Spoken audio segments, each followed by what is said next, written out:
All right. Well, thank you, Kirk. I appreciate you coming on and chatting a little bit. Absolutely. Super happy to be here, Tyler. Yeah, appreciate it. There's quite a bit of metal in the background there. So that's pretty impressive. Yeah, there's a few things back there. That's awesome.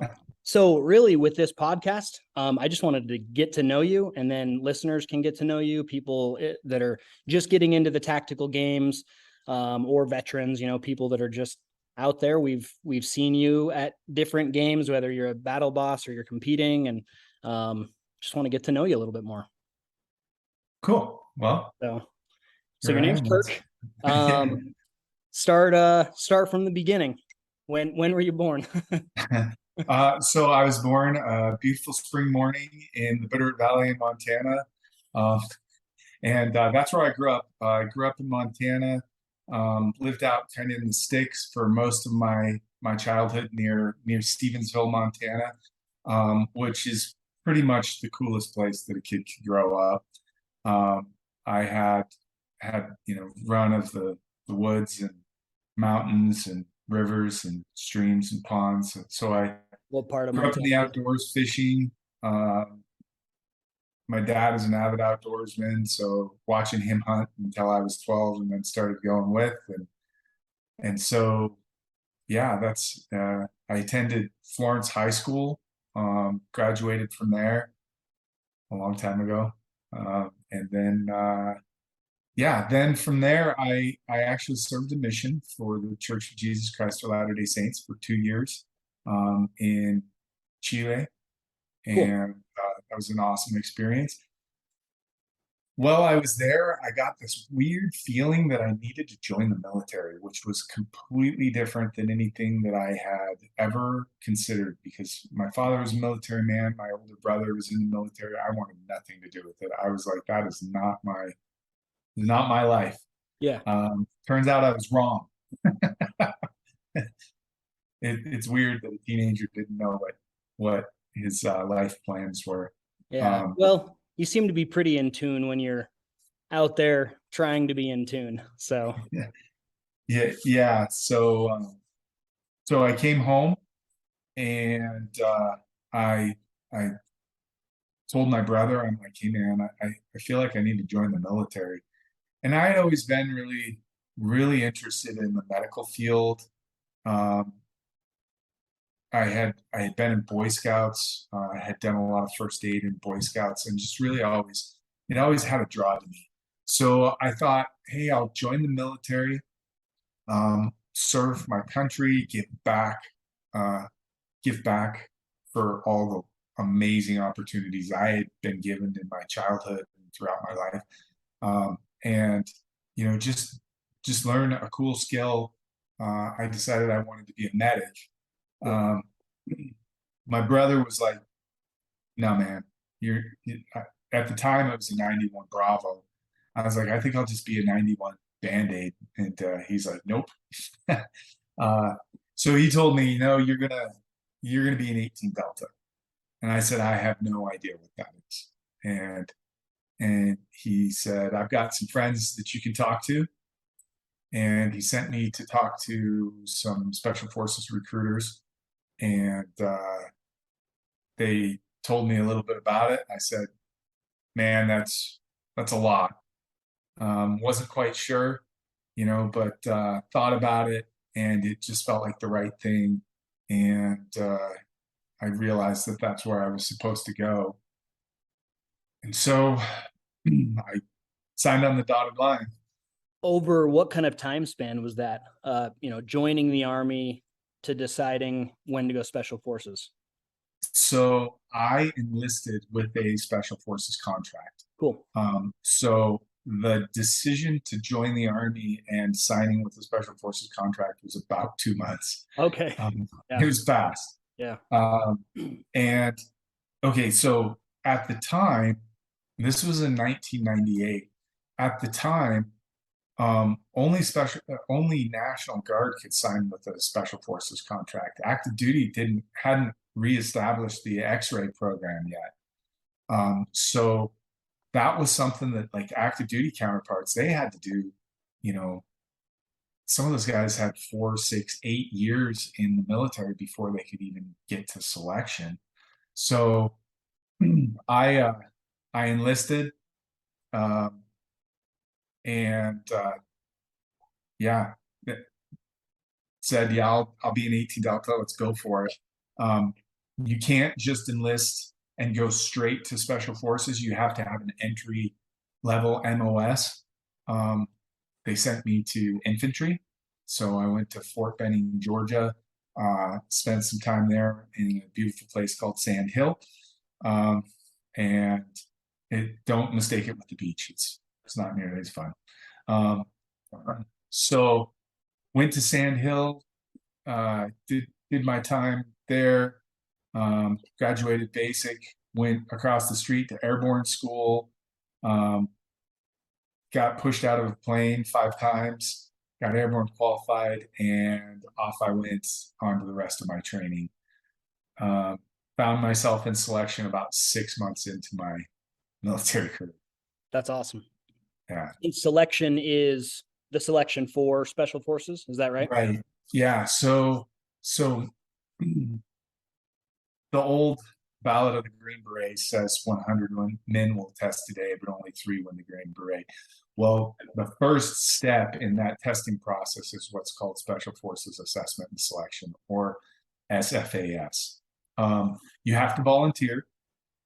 You go to Fort Bragg, North Carolina, and then they ship you out to Camp McCall, and you're out there for hopefully, and the course runs for 21 days.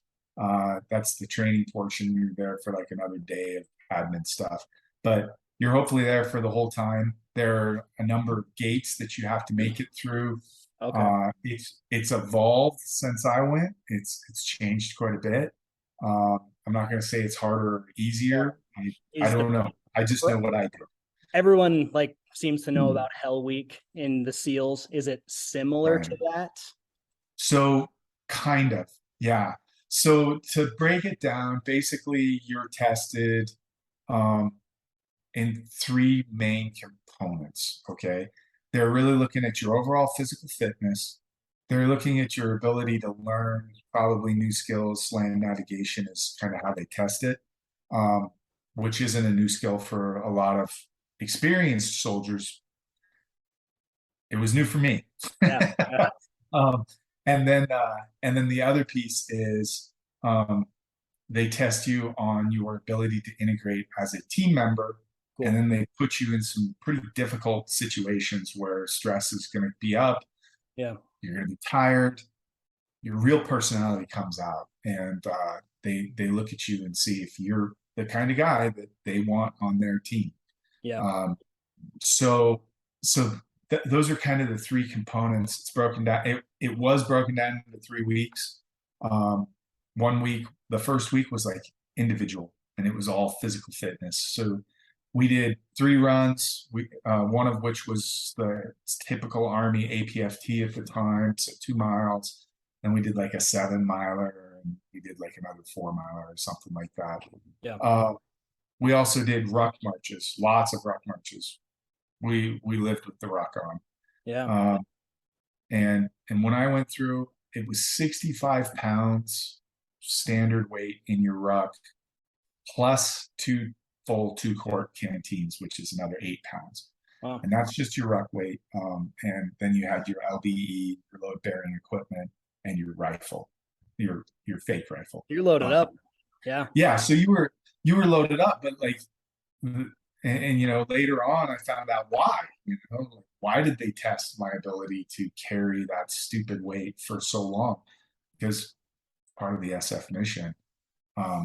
So yeah, 3 weeks of that.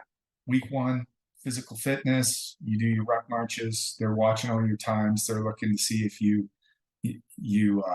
know, do awesome at the 4-miler, and then sandbag the 12 or sandbag the 4, and then you know, kind of cruise on whatever the case may be. And there's standards that they're looking for. At the time, the minimum standard for a ruck march was 15-minute miles.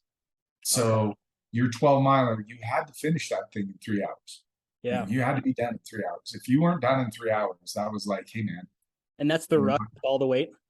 yeah, that's That's the ruck fast. all the way. Yeah, and the 12 miler was actually the middle distance ruck. Okay. So Dang. we did a 4, a 12, and like a 26 miler, like Dang. a grinder. Yeah. Um, and so that was week 1. Week 2, also we did a swim test, very basic swim test, and kind of a water. Do you panic in the water test? Yeah. Um, and so that was basically week 1. But to make it a little more interesting, they would give you tasks, and they would give you you'd have to go sit in a class, or they'd give you some like kind of weird psychological evaluation that you had to sit there and take, Yeah. or they say, hey, draw a picture of yourself as a Green Beret, just like weird stuff like Yeah. that. um, and there's psychological evaluations as well, so they're looking at all this stuff, and they they keep you awake is basically like the whole purpose of some of this stuff. Yeah. So you asked about Hell Week. Hell Week is tough because they don't let those guys sleep, Yeah. Yeah. and if you've never been a new father and don't or mother and don't know what sleep deprivation is, it's wonderful. Yeah. um, Yeah. It's and pretty crappy. Yeah. yeah. So prep me for being a dad, sort of. My Yeah. wife might argue, she'd be like, no, you slept. um, anyways, so um, we we would stay awake, and you'd get maybe 4 hours of sleep a night. Yeah. That was kind of what they do. Um, and sometimes they'd test you. They'd just be like, "All right, guys, go back to your bunks, but you can't go to sleep yet." Um, and you'd go sit in your big open barracks and chew the fat with the guys, or read a book, or whatever, talk about how cool you are, what you did before that. And like I just like listening to these guys, because I'm like, dude, I've been here like 10 minutes and these guys are awesome. Yeah. Yeah. Um, so I have, just a great time like listening to all these guys and learning. Um, and then week 2, so week 1, if you meet all the gates, they're like, hey, cool. Week 2, we're going to do some land navigation. And they take you out in the wood. You get a couple classes, you learn the basics, and then they take you out in the woods, and they run you, man. And you're doing land navigation. And for those of you who don't understand what land navigation is, it's getting from point A to point B with nothing but a compass and a map. And it's interesting. It's a really important skill to have. And it's not honestly that complicated once you understand it. But it's something that was kind of new to me, and it was a lot of fun to learn. And so we started it out, and they used the crawl, walk, run method. We go out there, they walk us around, they have a guy who shows us how to do it. This is the process I use that helps me be successful. We get the classes, map reading, compass work, all that stuff. And then they're like, okay, now go apply it. And we start off with pretty short land navigation movements, like 400 or 500 meters, 600 meters. Yeah. Not too bad. To where if you're not right on azimuth, you're not going to drift too much because your angular deviation hasn't gotten that big yet. Yeah. But then you do it at night, and okay. you can't use flashlights. It's Yeah. all walking around in the dark, and then it starts getting longer, Yeah. and you do about 5 or 6 days of that, and then it culminated in what's called the STAR exam. And the STAR exam is an 18-kilometer straight line distance, 4-point. So there's 4 points that you have to get. Yeah. Over those 4 points, you're going to cover 18 kilometers, which is 12 miles. You're going to walk 12 miles, straight line distance, which I wouldn't recommend. Yeah. There's better ways to do it. I tried the straight line distance. It did not actually work out well for me, which is a long story. But basically, yeah, my compass broke and I got Oh no. unbelievably disoriented. Completely dark night. Uh, and I thought, yeah, I'm done. There's no way I'm salvaging this. Yeah. But I managed to like take some of the other stuff that they had taught us because, like I said, they used the crawl, walk, run method, Yeah. and you got to go out with these guys who had experience and these experts, and they had told us these things like, "Hey, man, you can use sound to navigate at night. You know, you can like you hear things, and you can be like, oh." Well, that's dogs barking, and there's a whole bunch of dogs. Well, there's a dog kennel over there. That's probably that direction. And you can actually orient yourself off that. And that actually saved me, because I heard a That's cool. car off in the distance and I'm like, that's probably the highway. That sounds like it's hauling on asphalt. Yeah. So I was able to navigate in complete darkness off of sound, That's and cool. found my way. Uh, and I'm not going to say it went awesome for me on that part, but apparently it went well enough. I finished with like by the skin of my teeth, and it hurt. um, so you finish up your land navigation, you meet that gate. They're like, "Good on you, bro. Moving on." Yeah. And then you move on to team week. Now, Navy SEALs have their Hell Week. Special Forces has Team Week, Okay. right? Team Week, you get put in a group, and then collectively you are asked to achieve tasks. Yes, there's guys who are put in charge, and they are evaluated on their leadership capabilities. Yeah. So, like the officers, they're going to, get a mission, and they're going to be like, Yeah. but they're all just messed up missions. Like, hey, man, here is a barrel, a 55-gallon drum full of radioactive waste, right? Yeah. And you've got to transport this radioactive waste or nuclear material um, using a trailer that only has one tire, you know? And you've got a bunch of lashing material and some rope, and you've got your 12 dudes on your team and a sandy road. Good luck, you know? Yeah. Yeah. Come up with a plan, tell us your plan, build your device, and off you whisk, right? Um, and you got time limits and you got standards you got to meet. And I was super fortunate. I'm going to be honest with you. I was super fortunate. I got put with the team that, for the most part, was really team oriented. We had a lot of guys who just got it. Yeah. They just, hey, it's not about me. It's about making the team work. Yeah. Right. And so we weren't the studs, like by any stretch of the imagination. There were some guys there that you just like, were absolute animals, Yeah. um, physically and knew their stuff as soldiers. But my team just got it and we gelled really quickly. And we were able to do all of our missions rather well. We only lost one guy to injury, and that was really unfortunate. Yeah. And it was great. And so team week was hard. Like, man, never been as sore in my life Yeah. as I was there. But it was a cool experience. And we finished up team week, and then they bring you all out and they kind of break the news to you whether you got selected or not. Yeah. And once you're selected, then you get to do more training. Basically, So it's as far as the teams go, do they select as a team or individuals can get selected off of? yes. Yeah. So so you're grouped as a team, but it's really individually based. And here's the messed up part: you have to rate your teammates, Oh yeah, right? that's tough. So That's like, yeah. you have to, and one of the things they made you do is you had to give a pink slip to somebody. I Okay. think you had to give two, if I remember correctly. You had to give two pink slips.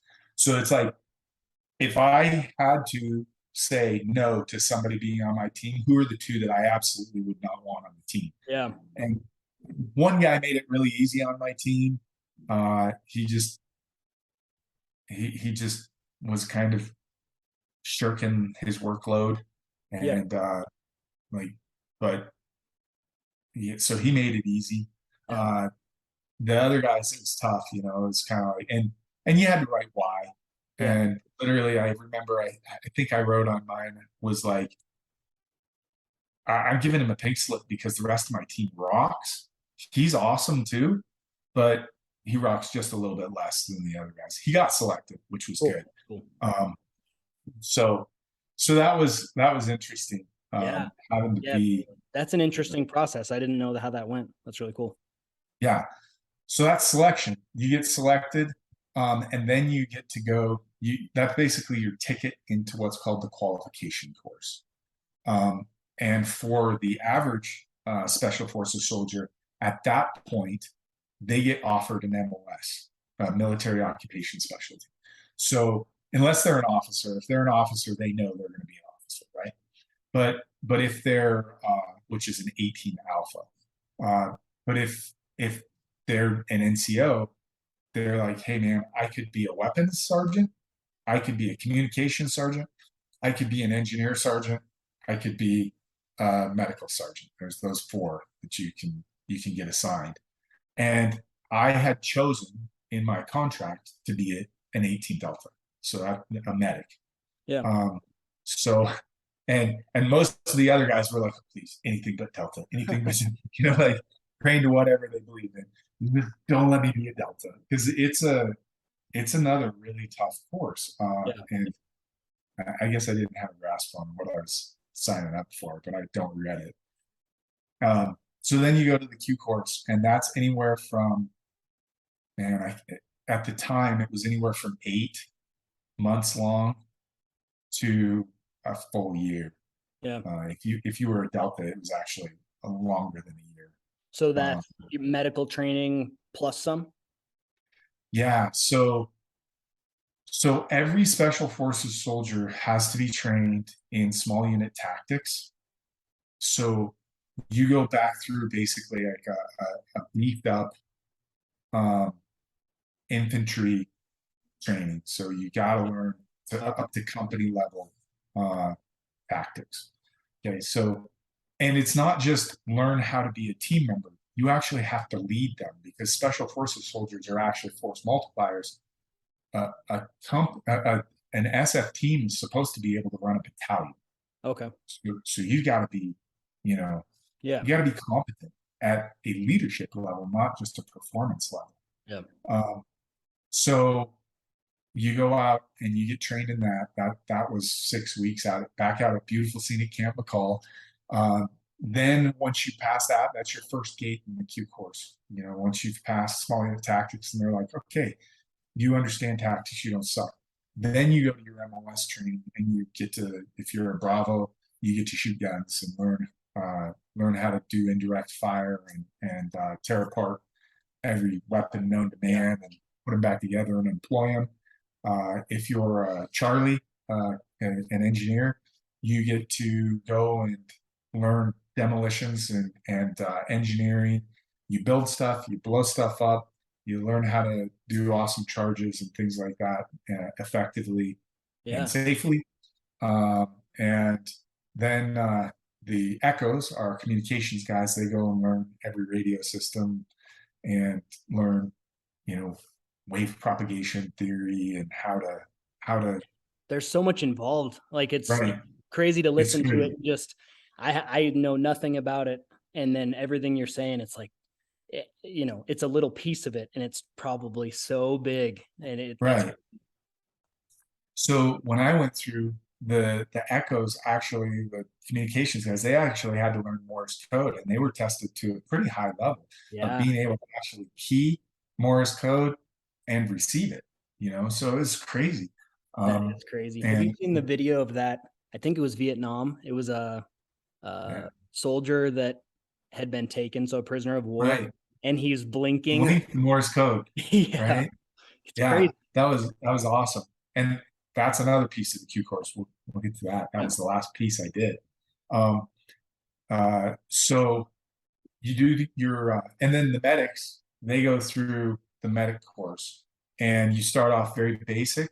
When I went through, you earned your EM. We started with anatomy and physiology, and this was like where I was like, I don't know if I bit off more than I Yeah. can chew.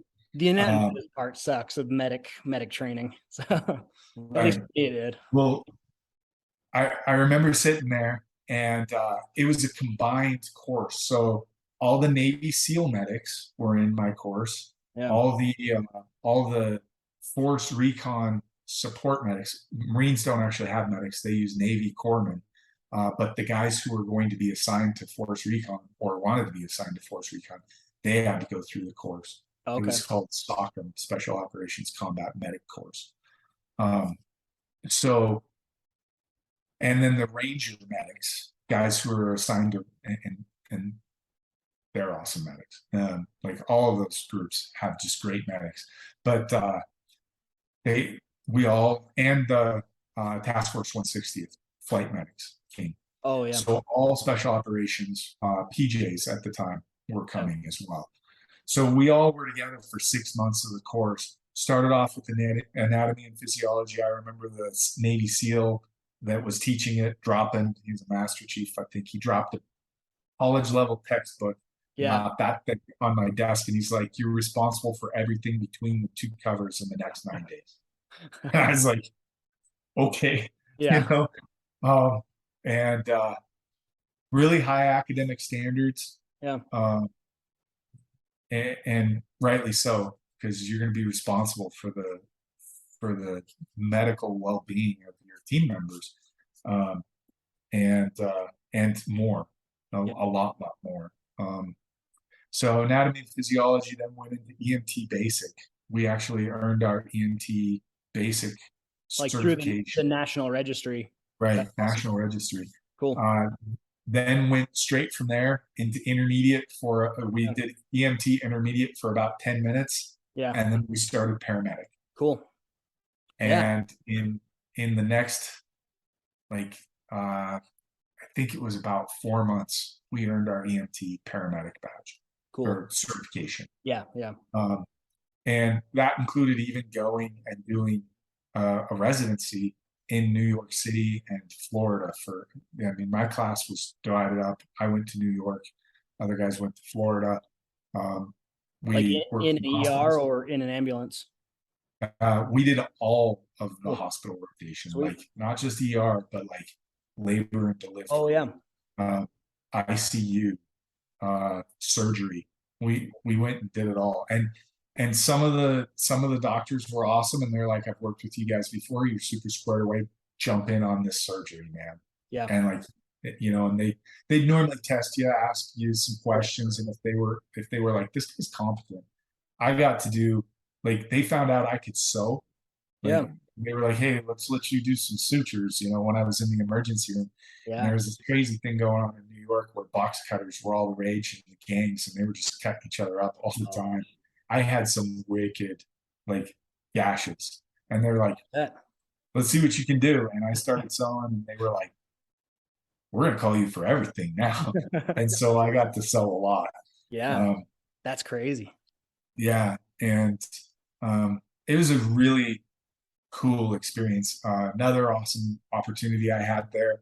I walked up into labor and delivery. The doctor kind of didn't give me any. He didn't even pay attention to me. He's like, "Oh, we got another one of you." Yeah. I was like, "All right." Yeah. And he was complaining about a chart that he had. He's like, "I can't stand it when we get these charts from other countries and I don't even know what's going on." And I'm like, "What languages?" He's like, "Spanish." I don't speak Like Spanish. I'm like, I got this. "I do." Yeah. So I actually was given the patient and was allowed to, like, deliver her baby. Cool.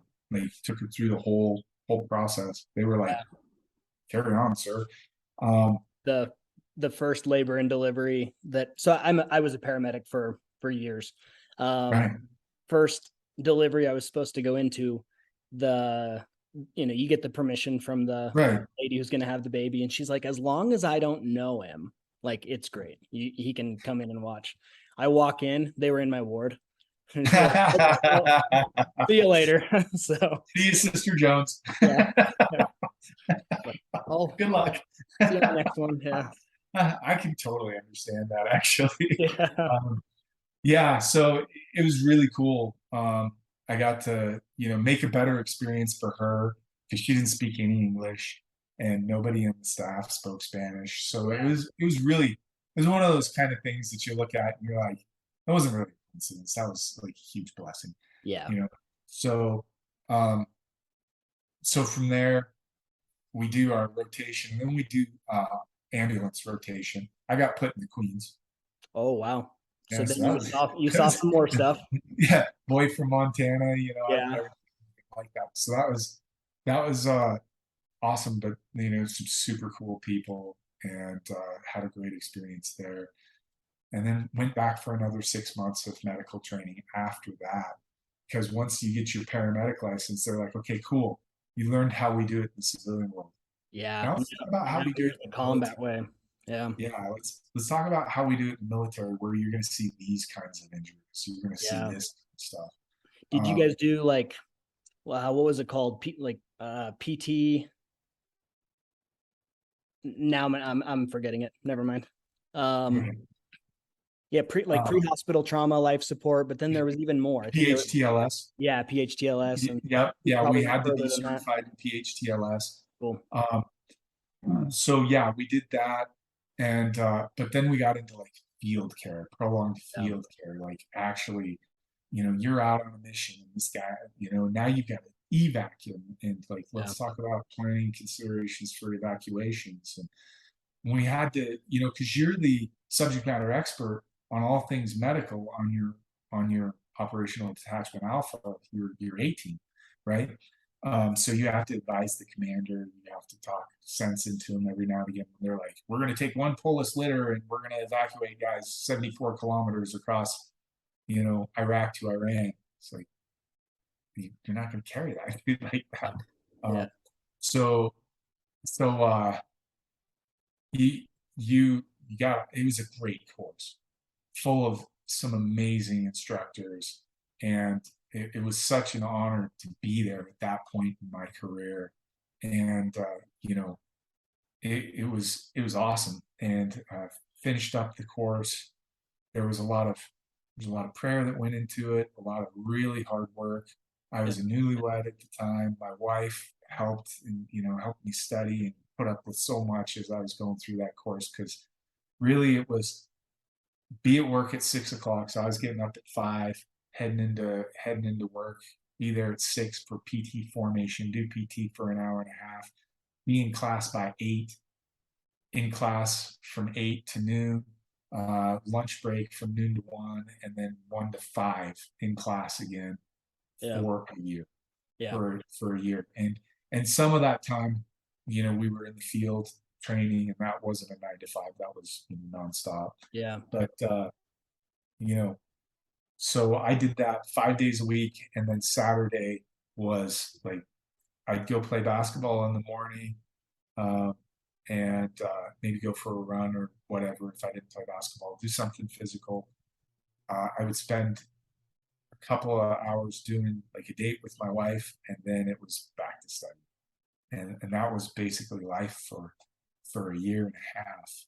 Yeah. Um, and then you finish up your MOS training, and they take all of the individuals who have these new skills and have learned their little piece of the SF puzzle, and they throw them into a pile, and they give them, mock teams, right? So they put you in a team, hopefully with 2 weapons sergeants, 2 engineers, two communications guys, 2 medics, uh, 1 officer, and that was the goal, right?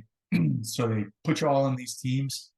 You get a mission, which is a special forces mission, which is infiltrate an enemy area, link up with the guerrilla force, train, equip, and advise, and overthrow the government.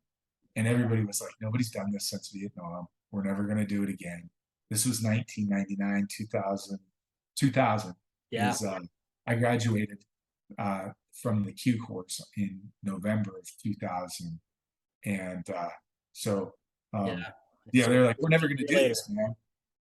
we're never going to do this, but this is the course, right? So we go there, and it's 6 weeks long, and you do this cool. It's called Robin Sage, and like an entire county in North Carolina gets involved, and they're just like they love it's been going on for years. Kids play along. That's awesome. Farmers are jumping in, playing roles, all this, and it was an awesome training experience. You finish up that's when I was going through, that's when you were awarded your Green Beret and your tab if you succeeded. Another situation where you have to rate your teammates. Hey, were these guys good? Did they suck? What was the deal? And the cadre are also watching you. They evaluate you. So finished up with that. And then there was still another 8 months of training after that. We had to go, because every Special Forces soldier is required to maintain a language qualification. Okay. I was somewhat unique. I already had another language. Yeah. But it wasn't the area of operation that my unit was assigned to. So I was like, I want to learn another language. Yeah. Right. So I already spoke Spanish from my mission. So they assigned me to Thai because my at the time my group's area of operation is Southeast Asia. Okay. So they sent me to Thai language school. Went to that. It was a blast. That was 6 months long. And then after language school, the last stop was Cedar School, Survival of Asian Okay. Escape. So that's why I said, yeah, we got to do that too. Yeah. That one was a blast. Started out like a Boy Scout camp with fewer rules, where they're like, you got to make traps, you've got to make weapons, okay. You can, if you can catch it and kill it, you can eat it, that kind of thing. It was a blast for a boy who grew up in the sticks in Montana. That was like childhood. Yeah, that's cool. So that was the first week of the 3. Then the second week was learning evasion and resistance techniques, and then the third week was employing them. Okay. And that week it wasn't fun. Because you get trapped and you get. Yeah. It's well orchestrated to where you're going to spend time as a prisoner. Yeah. And it was one of the worst courses I went to, but the best course I went to. Yeah.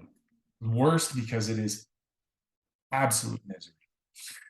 There are times where you are absolutely miserable because they do such an amazing job. Yeah. Like the cadre and the staff that run that course, the instructors are absolutely phenomenal. And they make it absolutely terrible for that last week. Just absolutely terrible. You're hungry, you're cold, you're scared, you're getting broken down.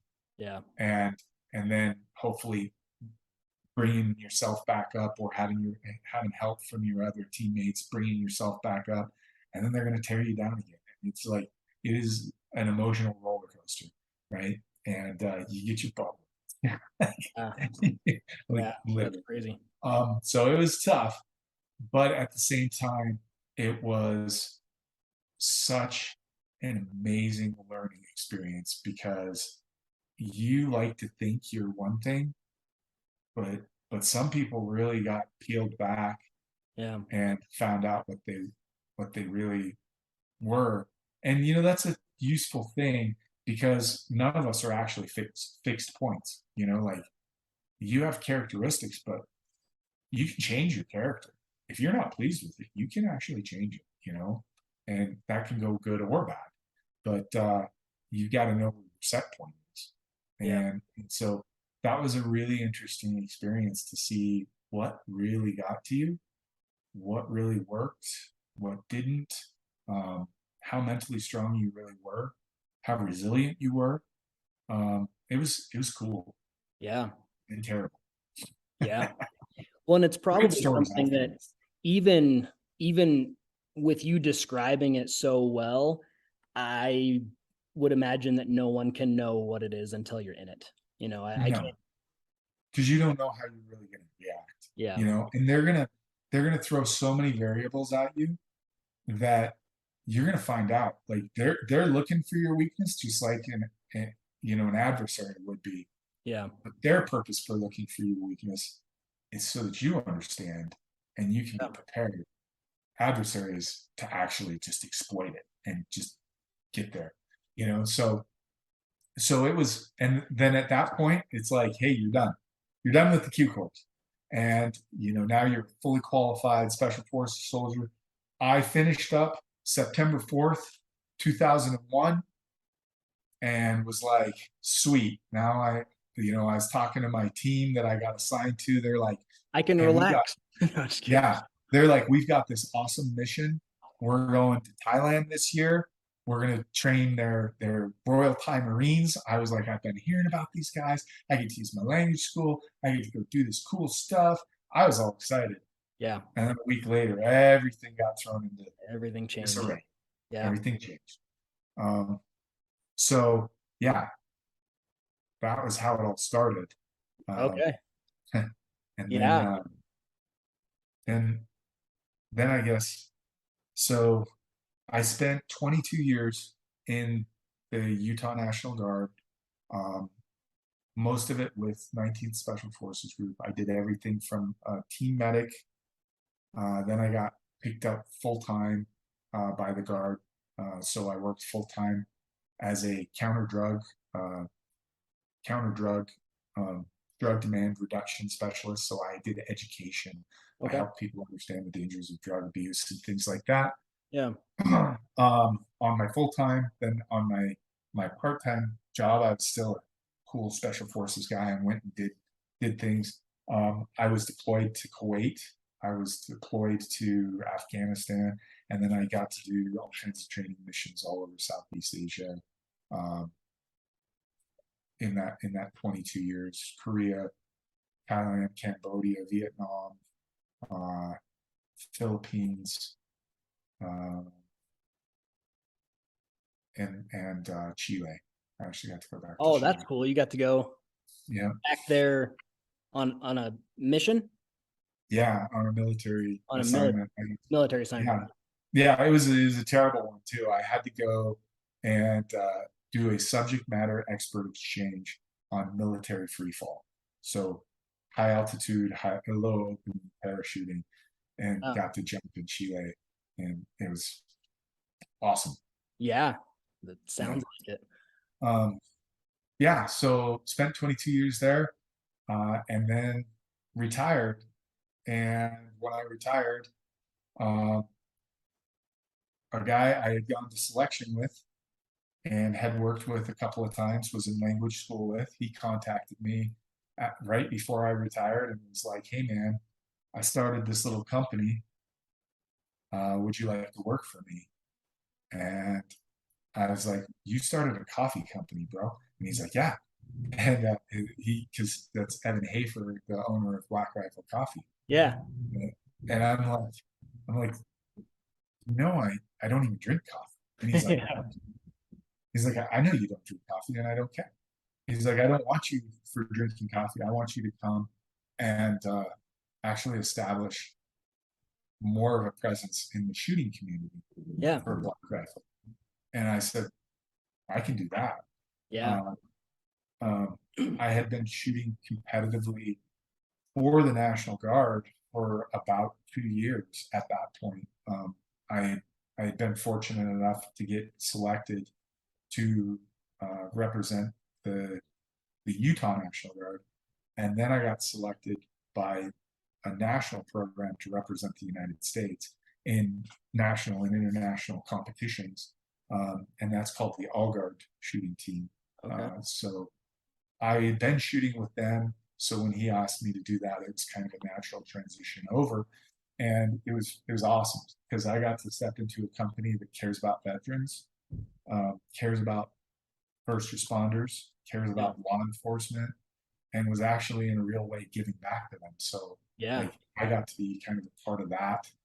also got to stay connected to the competition shooting circuit and the 2A community, which I also care about. So it was Yeah. like pretty cool. And then just the culture of Black Rifle has been really cool to be a part of. Yeah. So are you still working for Black Rifle then? So I still do. Cool. At this point, I am what's considered the 2A and shooting category lead. Okay. So hopefully a lot of cool stuff to come in the near future from that.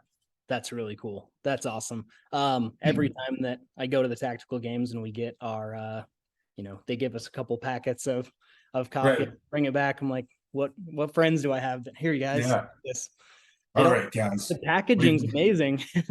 Yeah. Yeah. Our guys are super talented. They're really cool. It's been cool to watch them grow too. You'll just go to local gun shops and all of a sudden there's Black Rifle, and it's pretty cool to see what they've done and how they've grown. Right. Yeah.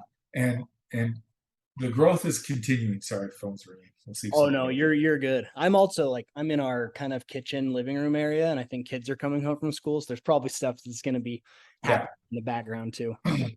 So yeah, and like the tactical games, I guess let's talk about that for sure. So I appreciate you talking about all that leading up to it. I mean, a battle at the tactical games doesn't sound like much compared to SEER school, but all of that prepared you for it. Yeah. I mean, in ways, yes, it does. I mean, there's things that you can take with you to it. But so the tactical games, I actually heard about the tactical games when I was really late in my career. And I was helping run our state best warrior competition. And the state senior enlisted advisor called me up and was like, "Hey, I want to talk to you about this year's competition. I want to make it the best one yet." I was like, "Cool, man. Let's hear your ideas." So, because you're the boss. So we went in and he's like, "Have you heard of the tactical games?" And I was like, "No, I have no idea what that is." He's like, "I want to make our best warrior competition like the tactical games." And I think this was was either early, I can't remember if it was 18 or 19. But I was like, okay.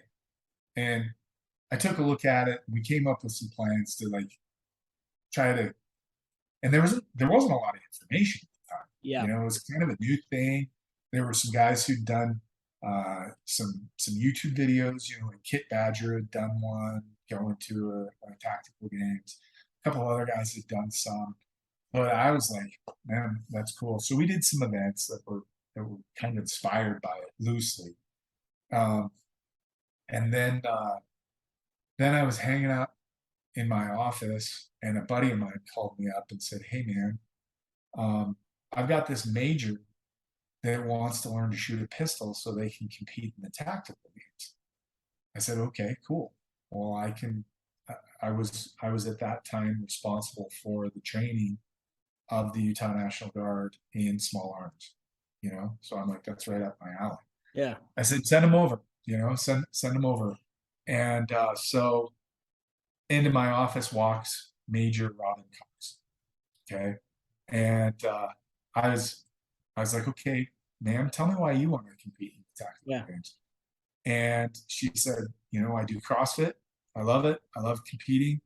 I want to do something that's more applicable to my military career and is going to make me better as a soldier." And I said, "I can't argue with that. Let's go do some shooting." Yeah. We went out to the range, did basic fundamental pistol course, and she was super new to pistol shooting. Had really never shot pistols before, except for like plinking. Yeah. Gave her a quick class, turned her loose a little bit, and was like, "Okay, this gal's going to be a competitor." And I hadn't even seen her physically yet. Like I had only seen her shoot a pistol. Yeah. And I'm like, she can shoot a pistol like that. We got something to work with. She can go places. Yeah, we got something to work with. And that's exciting, because like I was like months away from retiring. And I was also very, very, I had been injured and in physical therapy for probably 5 years Yeah. at this point in my career. Lots of injuries, partially due to not knowing how to train appropriately. The military was terrible at training Yeah. physically, especially people who had injuries. Um, and I was always able to just force myself to succeed, even if it was like, oh my gosh, that was absolutely awful. I probably can't do that tomorrow, but I did it today.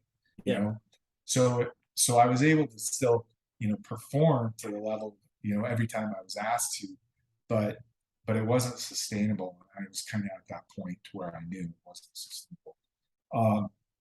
So started training her pretty regularly, working with her on pistol, and then we started integrating rifle. And it was a pretty steep learning curve because at the time there was it could be anything, and it Yeah. is now again. And I think it's going to get even more interesting, personally, if you want my guess. Yeah. Um, but we started working, and she kept telling me, "You need to train with me," and I was like, "I'm broken and old," you know. Yeah. I was already, I think I was, well, when we started training together, I think I was 43. Well, when I started training her, Yeah. so I would put together these stages for her, and I'd have her running and carrying sandbags and doing all this crazy stuff, and I'd just be sitting back watching, running the time. You're looking good.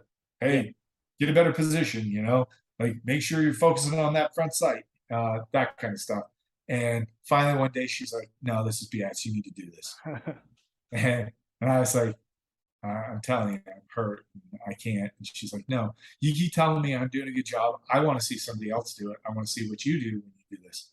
Yeah. So I did it, and she was like, "I knew it. You beat my time. I'm not doing that good." I'm like, "No, this one was heavy shooting."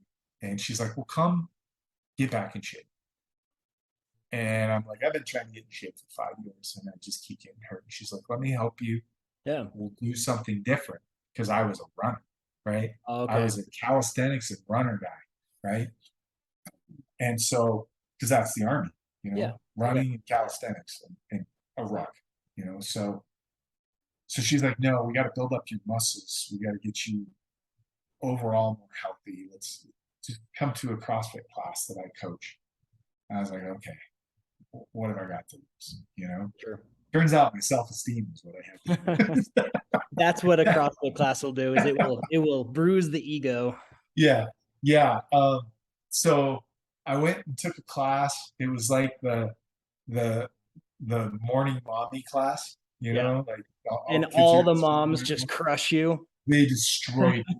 Like absolutely wrecked me. I time capped on the Metcon. Yeah. Like they're over there squatting more than me. I'm just like, oh dang. I mean, like what is going on? I got wrecked. I walked out of there and I was like, okay, Major Cox will probably never talk to me again. But but I have two choices. I can either, well, I kind of had three choices. Two of them were kind of in the running. The third one wasn't. Choice number one was change my name, go into a witness protection program, move away, and just never Yeah. talk to anybody that I knew again. Just put that behind me. Just Yeah. pretend it You never happened. probably have some evasion skills and Yeah, stuff. yeah. I You was I could was do that. contemplating. Yeah. I had like an E&E map out. I was thinking about it. I was like, man. So that was option A, right? B was fix yourself. And if you're going to be in pain for a purpose instead of just being in pain. And option C was just continue doing what I was doing and act like none of that would happen, right? Yeah. And so I remember, literally looking at myself and thinking, how did you get here, dude? Like, you were one of those guys who actually, at one point, got selected for something pretty elite, and now you just got stomped. And I'm not taking anything away from those women, right? They were Oh, fit for sure. Oh, they're and incredible. they're Yeah. awesome, and I love it. But like, how did I get where I was?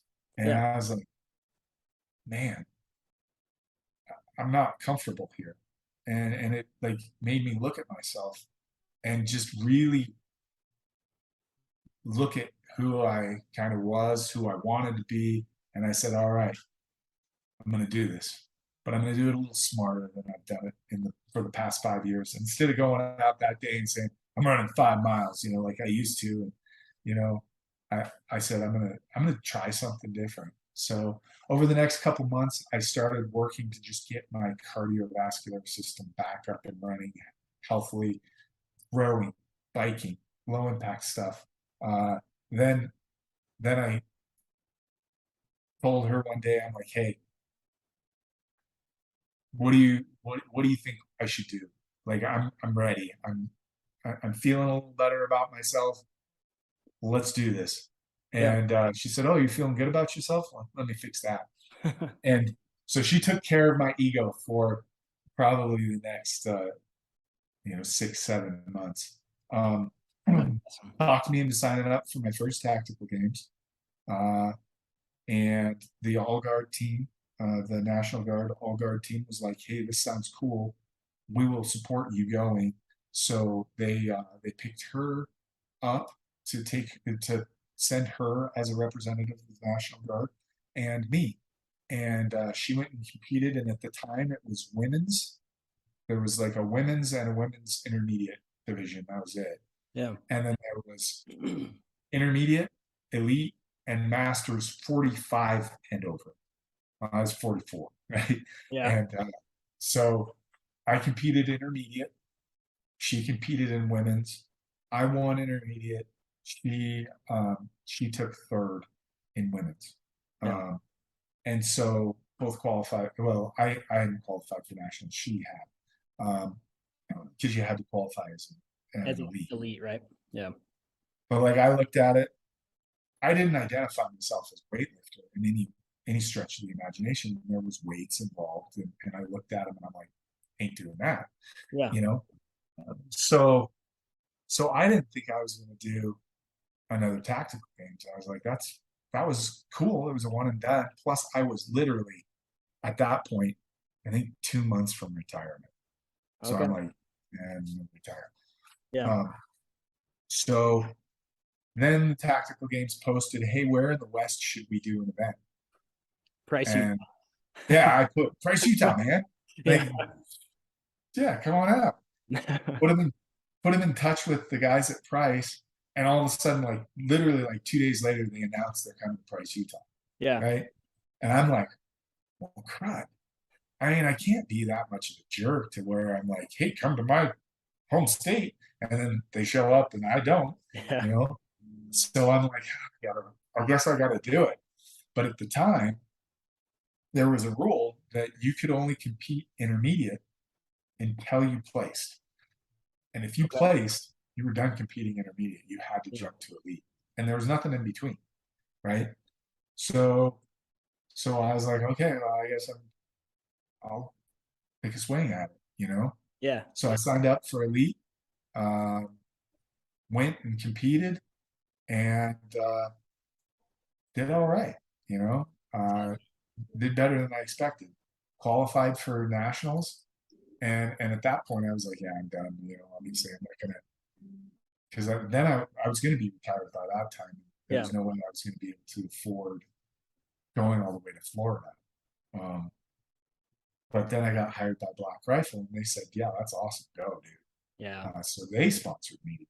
That's and awesome. I went and competed at nationals, and that was. So nationals was in Florida? That year, nationals was Okay. in Florida. That was the first year they did nationals. It was the Cool. JTAC range in Florida, and it was a good one. It was awesome. It was a smoker. Price was my first tactical games. Really? In 2000 or 2000 or 2020 or 2021? 21. Yeah. Right. Yeah, second year they did there. That was a good one too. Yeah, it was awesome. Yeah. So I was I had a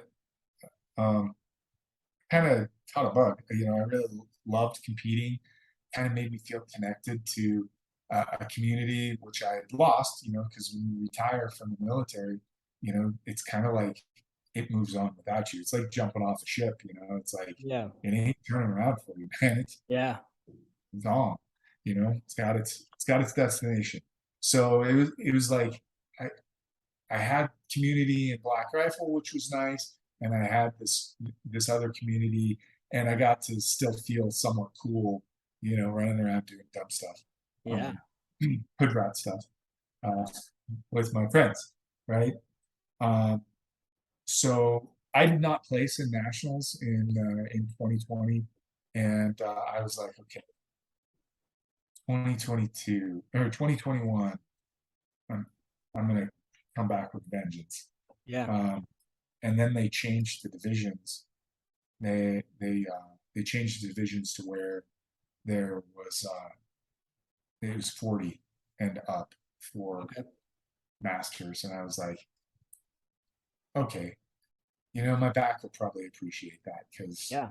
I still have some existing injuries, and picking up 410-pound farmers carries does not make my back happy. Yeah. so so I was like, all right, I'll compete masters, and now, yeah, they're 2 years later, still at it. That's awesome. So you battle boss for tactical games, right? Right. Yeah. Um, what else do you do? Do you do anything for tactical games itself? So, yeah, I do every now and again. So I got to be honest, the tactical games has been a great experience for me because there are a couple of things that I came out of the military that I just loved doing. Um, I loved marksmanship. I Yeah. loved the competition and the camaraderie that's built through it, being a part of a team and all that. Um, and the military spent a considerable amount of money on making me pretty proficient with firearms. Yeah. And I love teaching and coaching, right? I love sharing that with other people because it's not just a military thing. And, the more we look at the world today, the more we realize it's a pretty uncertain place and things can go south really, really fast. And if you think anybody's going to come to bail you out of a bad situation, you're probably kidding yourself.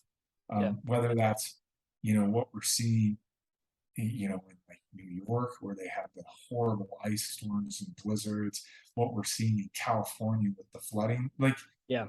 um, and I kind of saw this in Hurricane Katrina too. Like, there's only so much that the government can do, Yeah. even if it is well intentioned, Yep. even if it is, Yeah. there's only so much that it can do, and there's a lot more of you than there are of them. So, so being able to take care of yourself and be a force multiplier versus a dependopotamus, Yeah. um, is a really good thing. So I love coaching and teaching people to be proficient with firearms and competent and confident. And the tactical games just kind of afforded that opportunity again. Started off very small, like seeing guys on the range, because like the tactical games is weird in that a lot of the people who show up have never really shot a whole lot Yeah. before. Yeah. I Definitely noticed never that. shot Yeah. competitively. Like they've planked maybe their whole life, or maybe hunted, and some of them have never even really shot. And like I'd see them out there, and I'd be like, hey man, try this technique, and I Yeah. just real quick, work with them on some things. Um, then it kind of spun into a few people would reach out to me, and I'd talk to them, and I was also helping Major Cox, Yeah. and that was cool, having that ability to watch her develop. And I'm gonna be honest with you, I don't think you guys have seen her best shooting yet. That's awesome. One of these days she's And gonna come off the top rope and surprise some folks. yeah, I will that's not cool. be surprised. But And um, she's just a cool person. She's yeah, just fun to talk to. You can tell she's just genuine. It's pretty cool, which is also the other thing with this community. Whatever the world thinks of guns and gun nuts and everything, you get them together and it's like, there's a lot of really, really good people here that I would trust with a lot. yeah, and it's so funny because like as I'm as I'm out there, I try to talk with people, and I'm like, hey, what do you do? I'm a cardiothoracic surgeon. Yeah. Okay. What do you do? I'm a professional CrossFitter. What do you do? I'm a stay-at-home mom, Yep. most of the time. Like, it's everything. You've got the ones that you kind of expect. I'm a law enforcement officer. Yeah. I'm a former military guy, but there's really a little bit of everything out there. And it's such a cool thing to see, seeing all these people, kind of coming together and working together. So to answer the question, uh, so they approached me a couple like last year and asked me if I would do a dry fire program after nationals last year. Well, actually 2 years ago, 2021. Yeah. They asked me if I would do a dry fire program. I built a dry fire program for them, which was in their training program for a while. And so I did that. Then they asked me if I would teach at their athlete camp that they ran. So I got to work with the new shooters at the athlete camp, Cool. which was a blast. Yeah. And again, that was like just an awesome experience where like we had a little bit of everything. There were literally people who showed up and they're like, I've seen this, I saw the camp, it looks awesome. I don't own a gun, and I've really never handled one. Yeah. And so you have that Yeah. to, again, I'm a former special forces guy, whatever. So you had a little bit of everything in there. And so I coached at the camp, and I have done a tactical games university as well. Oh, cool. Pay attention, there's some more coming up. Sweet. And there's an athlete camp and a tactical games university coming up. So I've done that, and then luckily for me also, and it's cool. Black Rifle sponsors the tactical games, or has sponsored the tactical games the last 2 years, and so that's cool because I get to see them giving back to that shooting community and supporting the veterans and the law enforcement and the first responders that we see there, but also supporting these new shooters and helping make that opportunity possible. So I think that's really cool as well. That's way cool. It's cool that you've been involved in all of the different areas, but kind of not in the end, but right now they've all kind of come together for you in almost like, things happen how they should. That's pretty cool. Yeah. I can honestly say that, like, if I would have planned out my life, this is not what I would have like if you said, hey, 18-year-old Kirk Holmer, or even 20-year-old Kirk Holmer, what is your life going to look like at 40, 46? I wouldn't have been like, yeah, I'm going to be retired from the military. I'm going to, work for a coffee company, and I'm going to run around with guns and do fitness stuff for fun. Yeah. Probably wouldn't have been. Never would have thought. That's pretty cool. Cool how life puts the right stuff But I'm in, grateful. and you feel good and like fulfilled doing everything that you're doing. Well, yeah, I mean, there's obviously some other really big parts to my life. I'm father of 5, and I have an amazing wife who has put up with all of this craziness. So, yeah, I mean, it's really fun doing this part, but I think the most fulfilling thing is being able to spend time with the family and see the kids growing up, because they're getting older now. I've got 21-year-olds, and I've got a son on a mission right now. And it's funny because he's serving in Raleigh, North Carolina, which contains Fort Bragg, North Carolina, which is where my wife and I spent, 2 years. So that's pretty cool. And I actually got to go visit him when I was back in North Carolina shooting a competition. Oh, that's way cool. He's doing amazing, and I couldn't be prouder. I've got another son who's opening his papers like this week. Cool.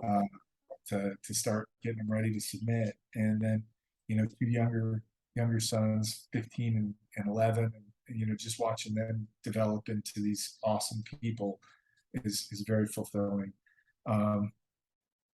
And so, yeah, in a lot of ways, I would say I do feel fulfilled in what I'm doing. Definitely, there's some opportunities in the future that I'd really like to pursue that would be even more fulfilling. I love instructing. I want to do more of it and help more people, you know, gain that confidence and knowledge. Yeah. What So, what are two things? So something that people can, this is a pretty general question, so this might actually be hard to answer, or it'll be easy because you're the expert. Something they can do shooting wise to just better themselves, be prepared for the tactical games, and then fitness wise in your experience. So one thing shooting and one thing fitness that they could just focus on and be prepared. okay, so one thing shooting, and this is really general. Um, Yeah, it's a tough general. Never underestimate the importance of dry fire. Everybody wants to go and do the awesome stuff. All right. Everybody wants to go and be John Wick on the range. Right. Um, and we have access to so much information, so much stuff today. We watch YouTube and we see, Jerry Miculek and all these amazing shooters just burning stuff down. And it's so exciting. It's so fun to watch. Yeah. But what we don't see is the countless hours that they spent to become masters. And um, so dry fire with purpose, dry fire um, to build the basics, and just never underestimate the importance of solid, sound fundamentals and basics. Um, so stance, grip, sight alignment, sight picture, trigger control, uh, you know, follow through and recovery. If you can work on all of those in Yeah. dry fire, Yeah. and you can be so much more ready. The only thing you're really not getting in dry fire is recoil. You're not getting that recoil and that loud noise. Yeah. But if you can develop a good dry fire program, you're going to be setting yourself up for success.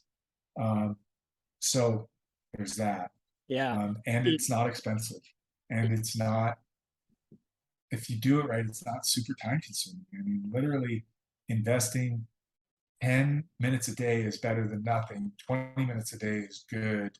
You don't want to make it to where it's so time intensive that you're going to be completely burned out, yeah.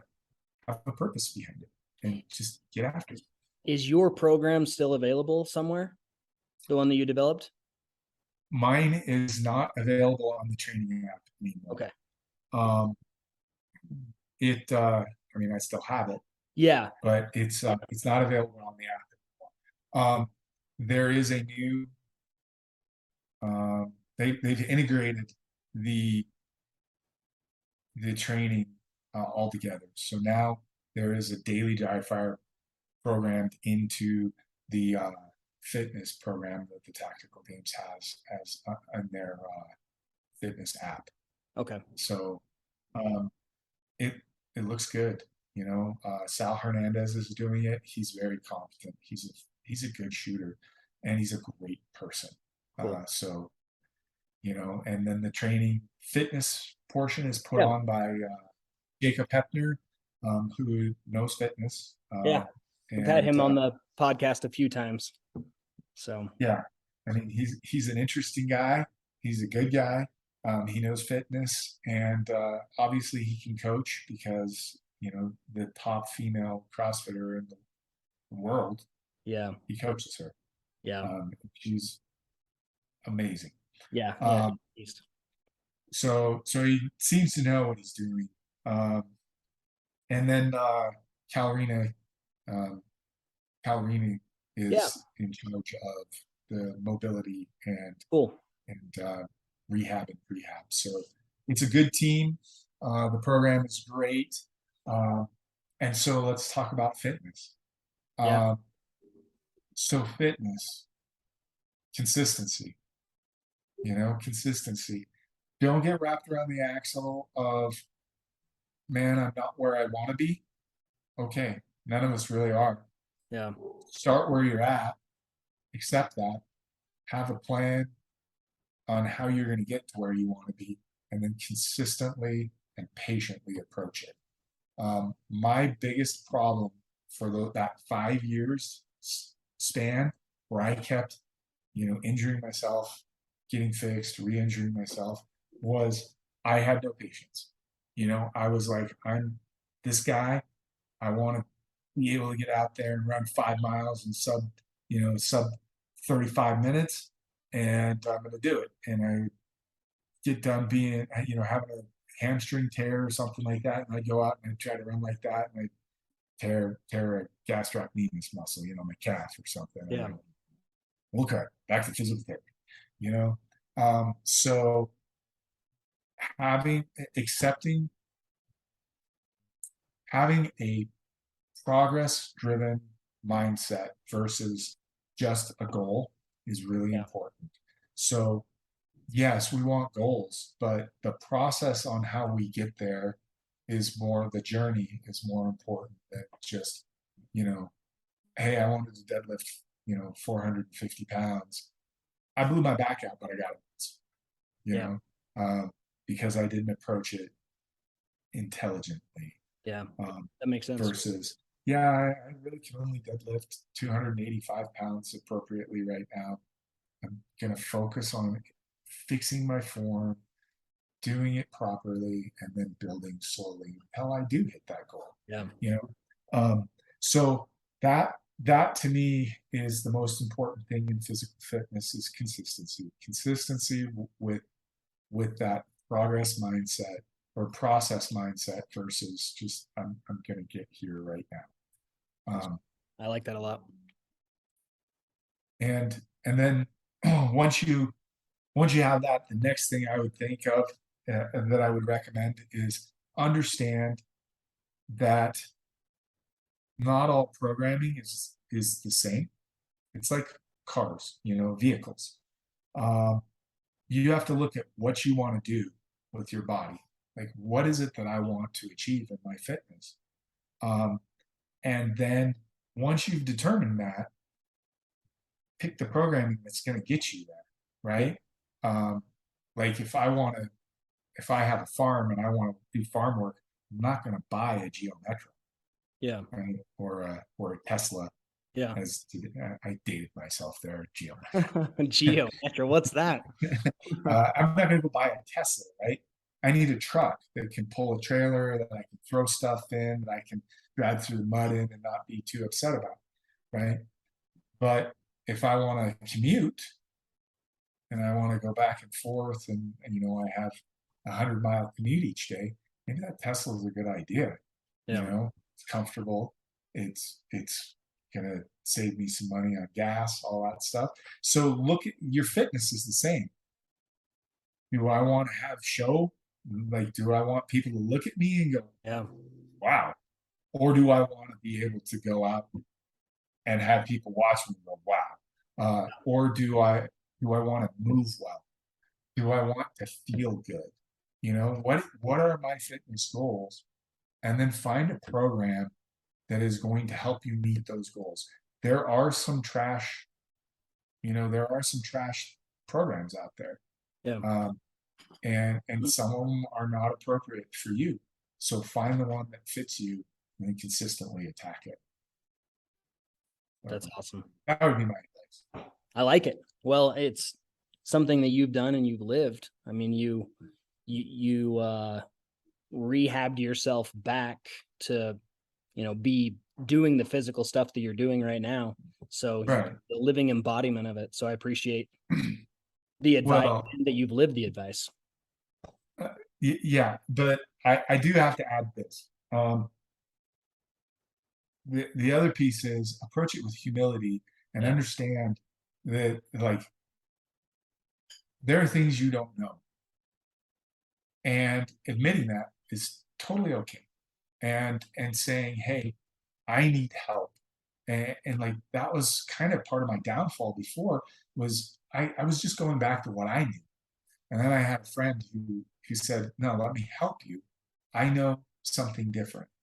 And that was where, Robin came in and helped me through, you know, starting that process. But there have been other people, like for the last 2 years, uh, well, I think it's been close to 2 years, year and a half, something like that. Zach Forrest was doing my programming. I was using Yeah. Zach Forrest programming, and it was fantastic. It was great. He did a great job in helping coach and things like that. But not just that. Like there have been injuries that I've had, and I've had like um, a great chiropractor and friend, Eric Choate, who's helped me out. He's been able to help me overcome some of the injuries that I was still having nagging, and we're still working through some things, you know. But having a team of people who are in your corner and helping you is awesome. Yeah. Like just having the and honestly, I've even worked with like a sports psychologist for a little while, um, and that was super helpful. So, you know, if there's a part of your game or your life that you're struggling with, um, be honest about it and work and seek out help. And there's lots of people out there who, just out of the goodness of their heart, want to help. Sure, there's professionals, and sometimes that's what you need to find. But like, I guess what I'm trying to say is you don't have to do this alone. Yeah. And and that's very important because um, and it's kind of a topic that's really near and dear to my heart because being in the military. Sorry, my dogs are No, barking. you're good. Kids just got home. So being in the military, we have this huge mental health crisis uh, that has been just a tragedy, and it's very under. Uh, I mean, like people know about it, but like we're not doing enough about Yeah. it. And there's still so many stigmas involved with mental health, and like everybody thinks you're supposed to just feel better and be happy, and there it's not always that easy, you know. But feeling alone and letting yourself be alone and struggle alone isn't always the best option. There's this stoicism. We all want to be stoic, and it is what it is, and that's great. But sometimes it gets really heavy, Yeah. and there's a lot of people out there that are willing, and they might surprise you. And this is the cool thing. Um, I've had some experiences where things weren't perfect for me, and people come out of nowhere, like, and you're like, where'd you come from? And they become this I don't know, for lack of a better term, guardian angel or whatever. It's just there at the right time to Yeah. say the right thing, to help you through something, and they may not be who you expect. Yeah. But when that opportunity comes, I guess there's two parts to this that I'd like to kind of throw out. Yeah. Is one, when you feel like maybe you have something to say or you should say something to someone, do it. Because you don't know what they're going through. And if you have this feeling, man, I should say something to this person, like, and it can be something dumb. You see something on social media and you're like, that sounds like it's coming from a dark place. Yeah. Say something. Yeah. As my kids would say, slide into their DMs. I don't care. Yeah. Yeah. If they're gonna respond, they're gonna respond. If they're not, it didn't cost you anything. But like, don't let yourself wonder. Like the worst thing in the world is when someone or someone that's close to you decides like this is too hard for me. Yeah. I'm calling, and they commit suicide, and then you sit there wondering, could I have done more? And did I miss a cue? And so if you're ever in a situation where you're like, and this isn't to make anybody feel guilty or make anybody feel bad, it's just to encourage people to to, reach out, because sometimes there's no signs and there's nothing you could have done. Yeah. So if you're somebody listening to this who hears this and thinks that I'm criticizing, that is not the case. I am encouraging people to try to be that person who's there that can help. And then the other piece is, when you're there and somebody reaches out, be humble enough to recognize that they may be there for a reason. Yeah. And like, be open to the possibility that they could help you. Because I do not believe in coincidences. I don't believe in, wow, that was lucky. Yeah. I have seen some amazing things in my life. I have some things that I have experienced that are just like, there's no explanation for that other than I choose. Yeah. I choose to say, there's no explanation for that other than I was watched out for today, Yeah. and it wasn't by any seen hand. So I believe that there is more at work, and sometimes that, God, or whoever you choose to deem it, but I believe, Yeah. sometimes He uses others to help those who are in need. Yeah. And so don't be scared to be that one who reaches out. And if you're the one who's floundering, don't be scared to take the hand that's offered. Dude, I love that. I really appreciate that whole thing. And it's more extensive and expansive than we know. How the help comes and how we can be a help. Yeah. So yeah, I really appreciate that. That's awesome. Thank you. Yeah, absolutely. Well, man, that's actually like probably a good way to wrap this up. Like, just the last 5 minutes of everything you said right there. That was perfect. Well, the whole thing, obviously, but no, I really appreciate that whole thing. We've had a few people that we've known, over my lifetime, over the last few months, that have taken their life, and it's just, it's a crazy, it's just, yeah, I guess Yeah. at a loss for words for it, because what you just said is exactly right. Yeah. And like I said, you can never control another person. Like, if people make the decision, it's, there's nothing, there may be nothing that you can do to stop them. And like, blaming yourself for it is the wrong answer. But at the same time, you could be the difference, Yeah, and you never want that question, for sure. could I? And, Yeah. and so, and, for those of you who do struggle with mental health, just remember, I think Jordan Peterson says it beautifully, and I'm not going to get it exactly correct, but he's like, don't underestimate the hole that you would leave in this world if you weren't here, so Yeah, you matter to someone deeply. absolutely. And like, you don't know what tomorrow holds. You could matter a lot. You probably will. Yeah. Kirk, I really appreciate that. I really appreciate the last hour and a half of your time. I know listeners will. I, push this out as much as possible and get, just, yeah, people. Like, I just want to get to know people, and then let other people listen to people, and just good people, like exposing good people. So I appreciate it a lot.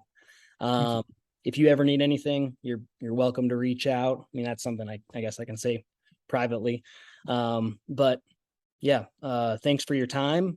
In this social media world that we live, where can people find you? So I'm on Instagram. I'm on Facebook. Instagram, it's just Kirk Holmer, at Kirk Holmer. Facebook, it's Shooter Freedom. There's a story Nice. behind that.